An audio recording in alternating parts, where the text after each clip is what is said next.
saqhuma amahlandla amathathu isibhamu sihamba nomphefumulo wephoyisa emhlabeni nesesibhedlela kuthiwa ngivula kuyembeza amancane amathuba lokuthi uphoso umbalane lokhu besiboneleke sokuthi ke ukhona uNkulunkulu emhlabeni ngokuthi ekusindise wena baba ke usiboniso umtshalo emhlabeni phela kade wasiqala usuyibamba lensimbi noma sishisa sukela ngo1990 kuze kube manje uNkulunkulu usagcinile hayi kumele simbonge ematshalini kusukela manje ke ngithi kusukela phambili ke kumele uNkulunkulu umbonge ukuthi ugcinile phela abaningi bebekufisela okubi kule ndlela phela kuyazeka ukuthi ke amaphoyisa awazwani nezigebengu maningi ke amathuba nokuthi emhlabeni uhambe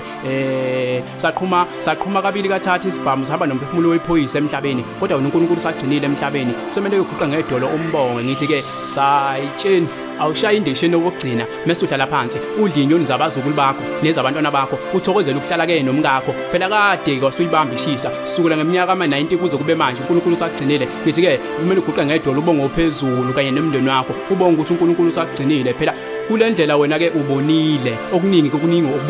ubonile abanye ke baxolile abanye baxolanga ngendlela enzabo zempilo baningi ke befisa ukugadla ngendlela ezihlukahlukene kodwa wena umntwana wakho ke ukuvikelile ngithi ke awuhlale phansi udla inyoni zabazukulu bakho enje kube nabantwana bakho kanye nomkakho ngithi ke uNkulunkulu akugcine hlabangani imbongi yasentwathe ibhaleni inkonzo.